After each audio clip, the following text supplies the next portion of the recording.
Hi guys, welcome to part 2. So, as you'll see from the title,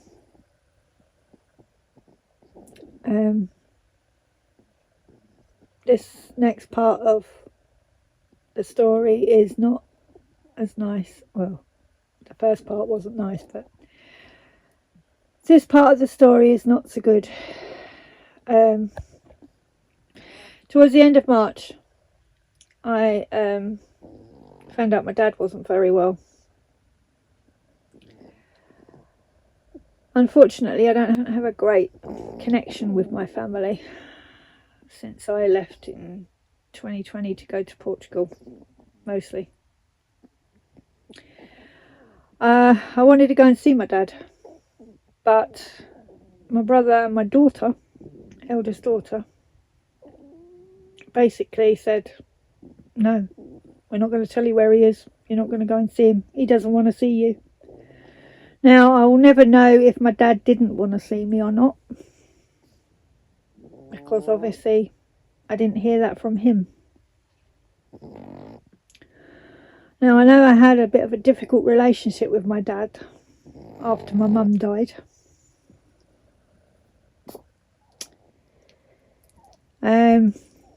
Obviously I now know why my relationships and my life was so difficult for my 50 odd years of life that I was at the stage.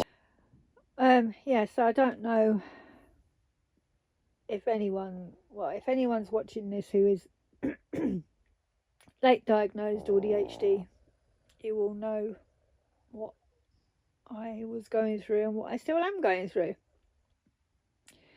So I don't know whether my dad didn't want to see me or not. My husband went to see him, and I did ask my husband if he would video call me while he was there, but he didn't. He just sent me a photo of my dad. Now, I don't know exactly what was going on, but in May, my dad passed away.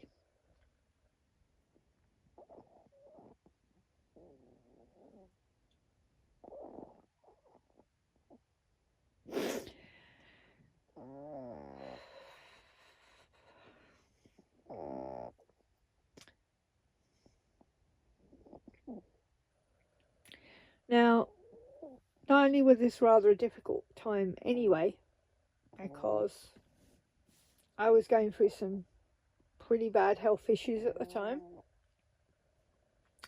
which I hadn't really spoken to anyone about. But I was informed by my brother and my daughter that I wasn't allowed to go to the funeral. And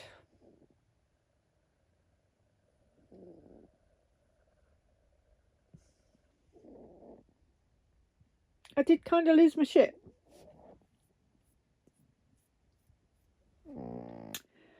So anyway, long story short, they did finally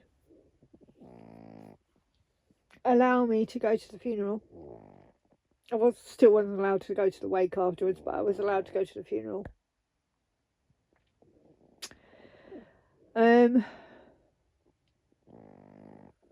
Wasn't allowed in the car with my brothers. Was ignored by 2 of my brothers. One spoke to me briefly.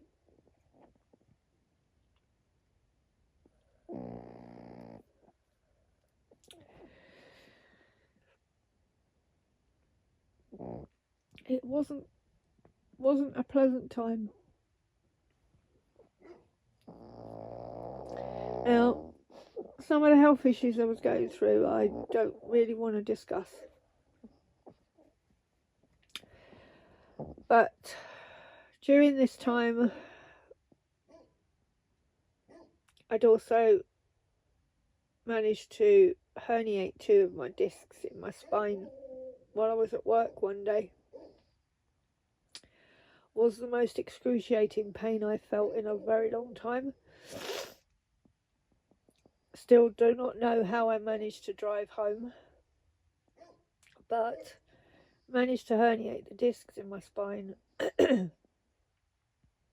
I had to take a few days off. Should have taken a few weeks off, but I couldn't afford to. I still couldn't sign on to any benefits at the time.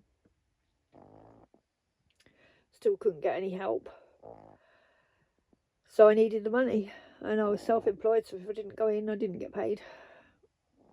So I got over the initial pain of it and rested up for 4 days, and then had to go back to work on the strongest painkillers they would give me.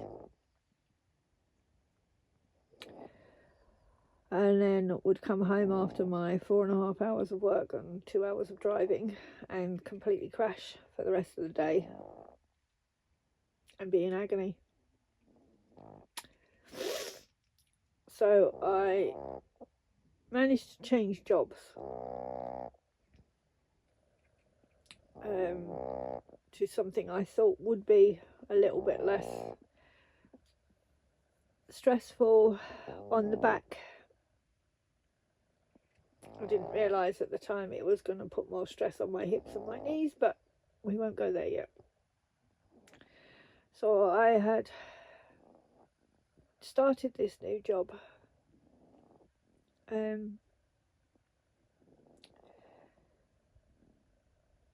The back pain was still there. I was still on the painkillers, and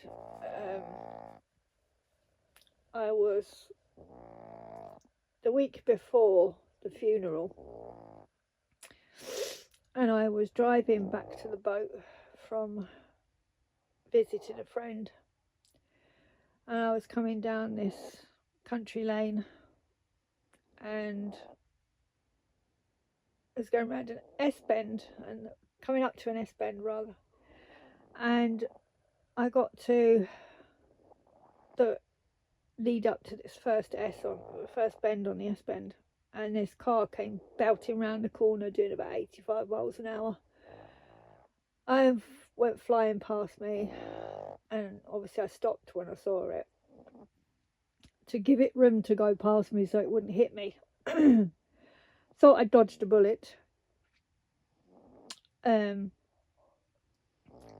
Started driving again, got round the first bend, was coming up to the second bend, when another idiot in a car doing 85 came round the corner, only this one was on my side of the road. So thankfully I realised he was going to hit me. There was no way he was not going to hit me. I realised he was going to hit me. So I swerved my car into the hedge on the side so that he would only take out the right hand side of the car and not hit me head on. Because I knew that if he hit me head on, I'd be dead or severely disabled if I was lucky. So he hit me, took out the right hand side of my car. Thankfully, I wasn't injured. And he came back and apologised. He was about 18. He rang his parents. His parents came out. His mum asked me what had really happened. I told her what had really happened. She said she would make sure that the insurance company sorted it. It would go through their insurance. He was on their insurance. And they did. They were great. But to have this happen the week before I was going to the funeral, which was a long way away, was rather stressful. Fortunately, the insurance company did pay out quite quickly, but it did mean I then had to replace the car rather quickly. And so I bought this other car. I got to say goodbye to my dad, but it's not something I want to relive anytime soon. And it was quite a bad part in that it triggered some serious mental health issues back again. But I came back from there and I continued to work, continued my hospital appointments, and was backwards and forwards with various different things that were happening. Eventually, during this period of time, I did get properly diagnosed with fibromyalgia, and also had obviously got confirmation that I was now post-menopause. And having those two at the same time, I can tell you, is not great fun. But also began to realise that this job I was doing was unfortunately putting severe strain on my hips and my knees. And as such, I then had to give up that job and find another job.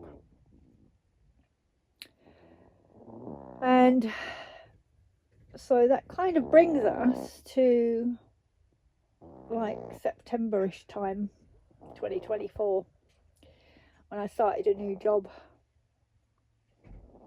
And I also found a winter mooring for my boat. So my boat's engine, I had a problem with keys. I will just go quick story. And one morning I was getting out of the boat and I had a ball thingy on my keys. It was supposedly supposed to make them float. And I got out of my boat and I had my keys in my bag, and I put my bag on the towpath, threw my bag onto the towpath, and my bag hit the floor, and through this tiny little gap in the top of my bag where the zips hadn't quite closed, my keys decided to launch themselves out of the bag and straight into the water. And unfortunately, they didn't float. So that meant I couldn't use my engine because I didn't have my keys for my engine. And because of my fitness levels being not great and my upper arm strength being absolutely useless, it meant I couldn't also pull the cord on the engine. It was an outboard engine. I couldn't pull the cord on it. And as such, because it went a month without being used, I think the fuel in it did something. I don't know what happened, but anyway, the engine wouldn't start. So I had to get a tow to go from where I was parked, where the engine had gone kaput, to the winter mooring. So I'm going to leave you there, and I'll show you a little picture of the tow to the winter mooring and me parked up on the winter mooring. And I'm going to leave that video there because I'm feeling a little bit emotional still and I need a little break.